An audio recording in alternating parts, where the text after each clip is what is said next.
Now, what records have you done, Toby? Your first records were Engineering, Heart, and Motley Crue, and Metallica, and Justice for All. Yes, those were. How did you get roped into that one, and Justice for All? And where's the fucking bass?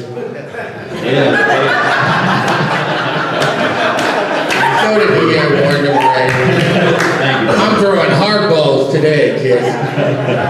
Well, there is bass on the record, but you know, that one I was, you know, it was one of the last ones at one-on-one, and they were looking for a studio, and they just came in, and you know, they loved the room, and I was the guy that was working there at the time, so I put up with, you know, everything for how was it, 8 months or something, because it was like 6 months for drums and a month and a half for the rest of the record. 6 months for drums and then a month for everything else. Exactly. And so, you know, that was the days of tape, so we didn't edit with Pro Tools, no such thing. And, you know, we had to cut the 2-inch tape every time we wanted to be edited. And, you know, when you rewound and wound the tape, and just, you know, all the edits going by, and there was probably about 30,000. Was Lars's dad in there? Lars's dad in there the whole time going, no, delete that. But it, you know, that was one of the most fun records and things that I would never have thought to even record like that. It was just a completely different way of recording. And, you know, my hat's off to Lars, because he was taught that the harder you hit the drum, the better it sounds, which we know is not true. But that's what he was taught, and so that's what he did. And the velocity of the music, and he's got a super strong upper body. And you know, some of those songs are 9 minutes long, so you can't give it everything you have on every hit for 9 minutes. It's not going to work. You stay at perfect time.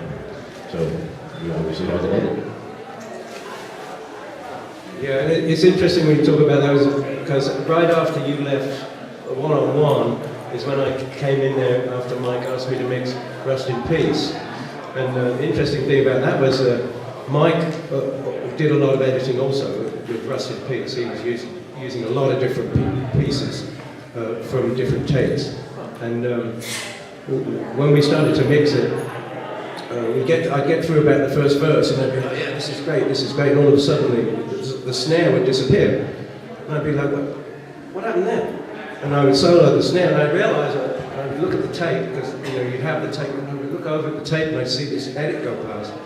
And it was a different take, and the snare was a different tonality. It was probably drop tuning as it does. And if you're going to do a lot of editing, you've got to keep, usually what we used to do is take a sample of the snare and just keep tuning the snare back to that sample, so that when you do these edits, and same with the kick if you've got enough time. So when you do these edits, it is actually the same when it comes over. So what we had to do is we then jack the snare into another track, and we flip the track with the cut buttons as it went past the edit, so that we could re-EQ the snare for the next edit. And there was quite a lot of those actually. So I think I ended up with the snare on about 5 different tracks, and we just flipped between these tracks as he went through. And then I got quite good at saying, oh yeah, this is from take 3 now.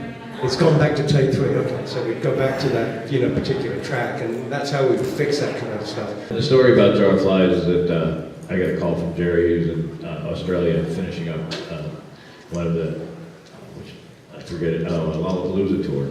And he called me up and said, hey, would you like to do an EP with us? And I said, absolutely. And so I said, all right, I asked him for some songs, and we realized then that was a stupid question, because he was all the way in Australia, and here I am in Los Angeles, and there was no way that they were going to meet, that I was going to get them before the time to go in the studio.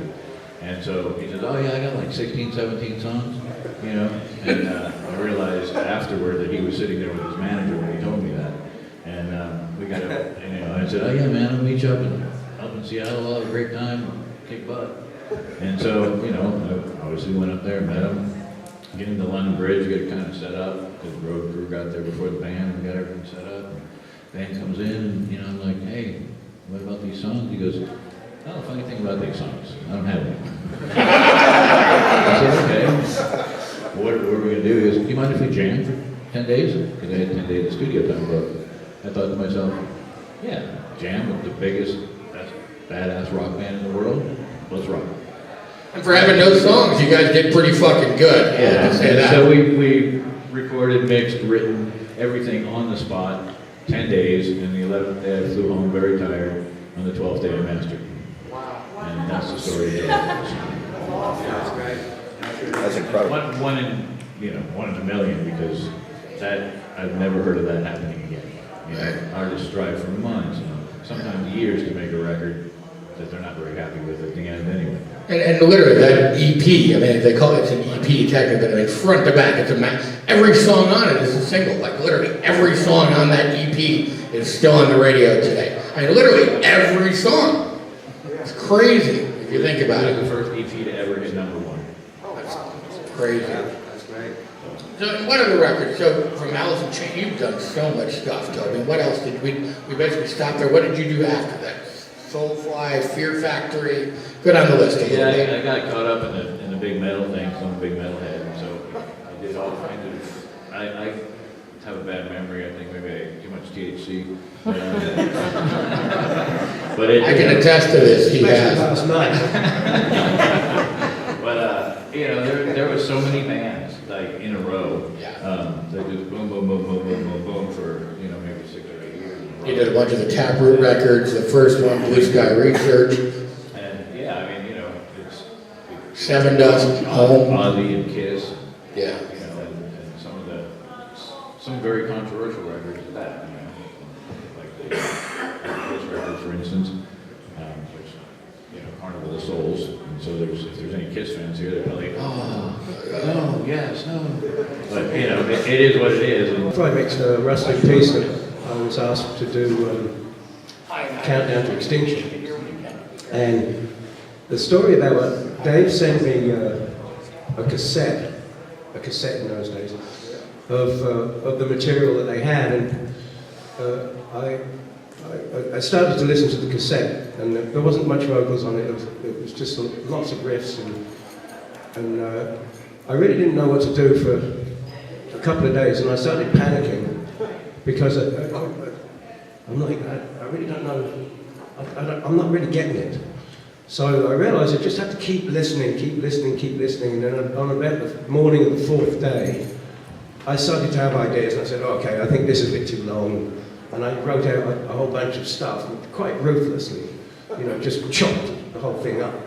And I wrote all this stuff out, and I sent it over to Ron, I think, and Dave.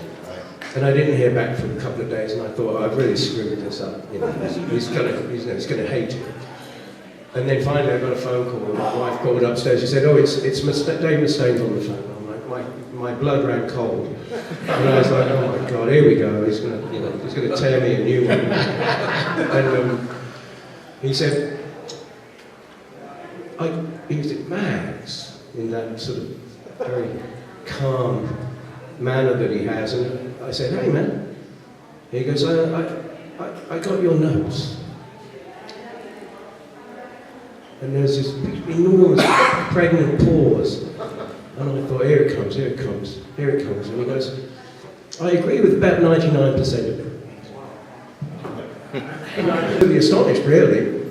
But the sort of, the motto of the whole thing, or the rule behind the whole thing was that, and I think this applies to probably any kind of production, is if you don't know what to do, you just haven't listened to it enough yet.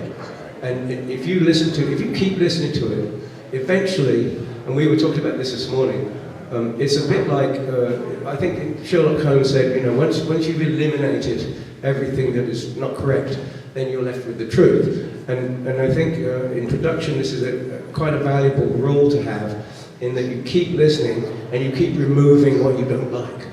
And actually, it's a sort of kind of a negative way of doing things, but as you keep removing stuff that you don't like, you end up with pretty much everything that you do like. Obviously, it has to happen. So I think that people like Mutt Lange and Claremont and these guys that make these huge epic records, this is actually what they've been doing. Mutt Lange probably listens to this record, Pyromania probably listens to that more times than anybody possibly can, anybody else. So that's why it is that good, because he's removed everything that could possibly, piss him off. And that's really the sort of arse backwards way of producing, but it's a very useful way of doing it.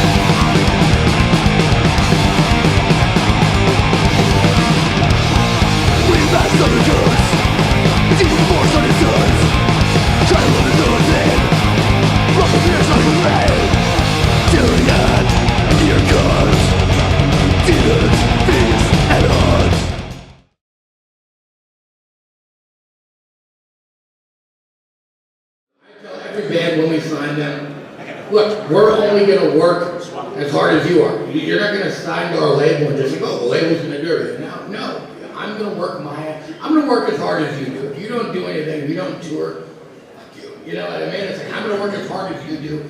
Even back, I got 10 bands signed to major labels in 2 years, and even back then I told my band, look, getting signed isn't the end game, that's the fucking beginning. When you got signed to a label, you got the big deal, you were starting, man, that was the beginning. Just like Korn. I mean, look, they got signed and they started, man. You don't know, you're just starting, you get signed, and that's when the real work starts. You basically start over, it's like a video game, like a new level, it's a higher level, it's way harder, but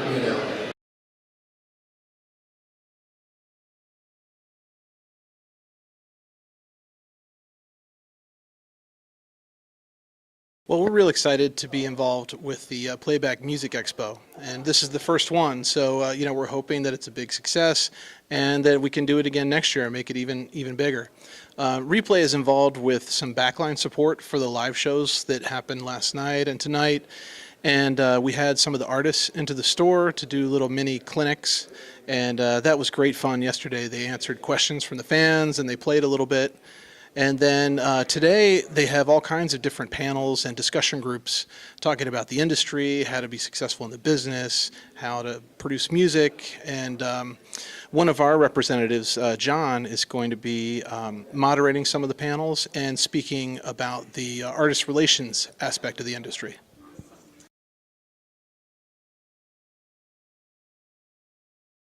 Well, I think it's really two things that set us apart at Replay. One is the experienced staff that we have. We have guys that have been in the industry for 20 years, 30 years. Literally, our sales manager has probably been doing it 50 years. So he knows more than anyone I know about guitars. All of our staff, usually they gig out at least 1 or 2 nights a week. So they know the gear, they're using it every day. So they're in a position to offer really good advice to our customers that come by. The other thing that we have that sets us apart from many stores is selection. We have a vast selection of instruments, all the way from starter guitars to, custom shop Gibsons and Fenders. And, we have 1,000 guitars in the shop all the time. So you're not going to find those anywhere else.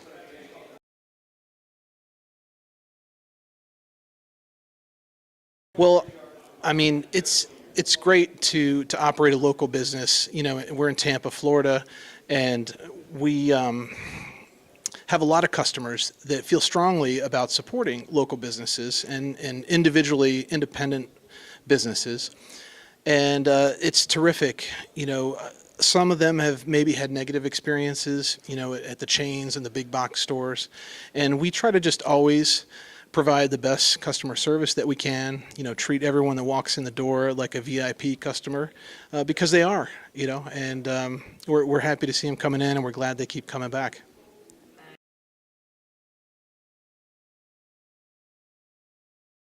Well, we have artists coming in, usually, every couple of months we'll have someone coming in. I'm not sure who's next on the schedule right now, but we do have Taylor Guitars comes in sometimes and does a road show. All the big manufacturers, Martin and Gibson and Fender, they'll come in and do product demos or shows on the stage. for our customers, and so we usually get a lot of our regulars come to catch those free events.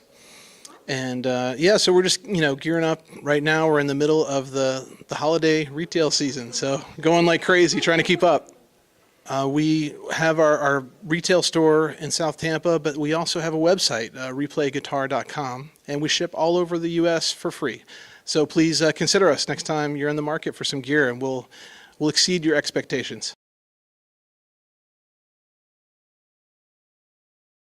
Well, thank you. Thanks for being a customer of Replay, and we hope to see you again in the store soon. And we hope you enjoy your product that you got from us, and you're happy making music. I got a funny story. So, it's like our first album. Our first, big tour since, it was like Dancing and Marilyn Manson was one level, and Megadeth was another level.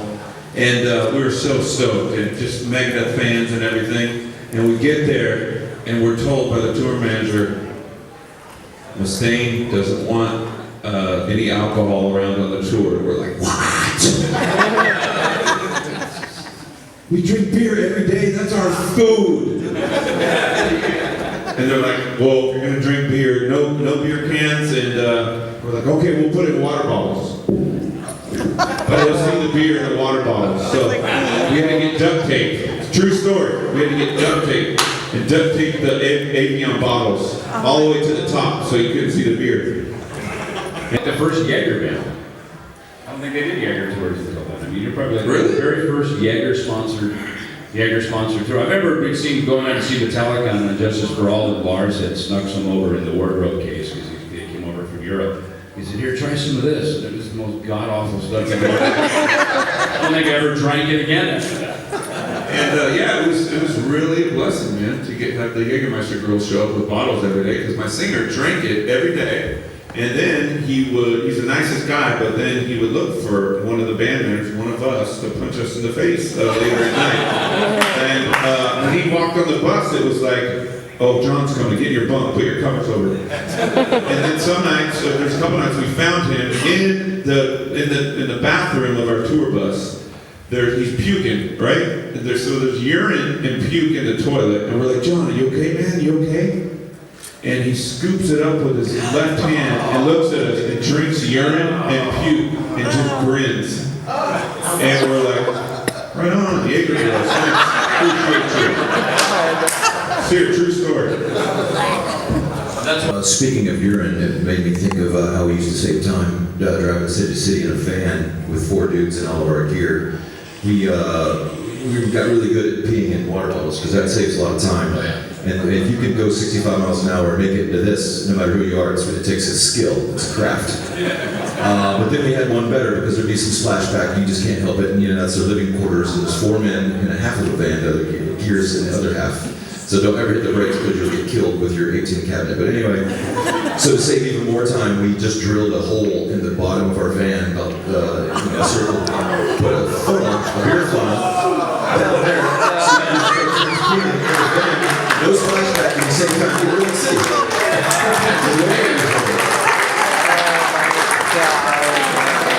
And they sold the funnel at the merch table in the last show. The VIP upgrade. VIP upgrade. We were on one of our first tours, heading down I-5 with a single axle trailer behind a van. Single axle trailers do not stop well. If you put on the brakes going 75, they start wobbling like crazy. So our driver's doing 75, going down I-5, goes past the semi-truck, that trailer starts wobbling. Before you know it, the whole van is backwards, sliding backwards, through the medium, facing the opposite direction on I-5 with fucking semis coming right at us.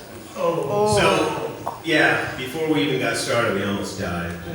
So there's that story. With actually Aerosmith, we were just getting done with the show in Providence, Rhode Island, and this girl wanted to ride on the tour bus, and she was a really good-looking girl and everything. We all said, "Yeah, come on," and and party with us for a while. We're going to be taking off a little bit. And so anyway, we started to take off down the road, and she said, no, I'm going to stay with you guys for a while. You know, I'll just get off down the road, no problem. But as she was sitting in there, we smelled this stench, and it was just horrific. And we all looked at each other and realized it was her. And so the bus driver goes, what the fuck is that smell? You know? And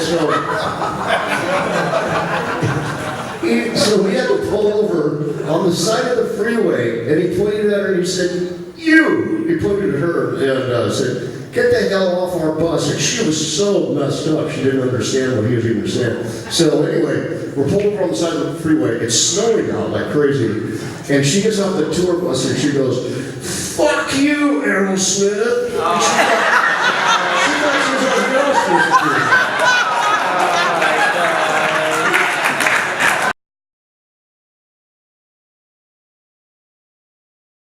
I've been a drummer my whole life. I don't even really consider myself really much of a singer in my own mind. I'm a drummer that likes to sing. I actually drummed on the new Queensryche album because our original drummer, Scott Rockenfield, had a baby. He's been on kind of a hiatus and doing that whole thing. So, I mean, I've kind of had like this double surreal dream come true where I've been a drummer my whole life. I get to actually track on the record and then sing in, you know, one of my all-time favorite bands. So I met Michael Wilton, guitar player, at a Seymour Duncan artist party at NAMM one year. We just struck up a conversation about doing some side things, but I was talking as a drummer, and I used to sing in a band called Crimson Glory for a few years.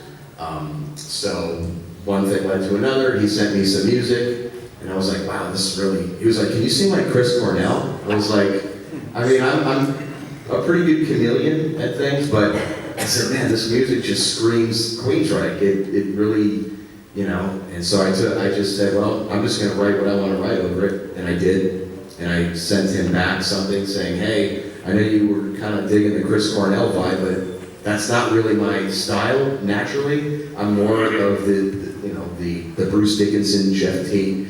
That was always more of my natural way of singing. So I sent him back that, and he was like, wow, he was impressed, whatever. And so one thing led to another. We did a side project called Rising West.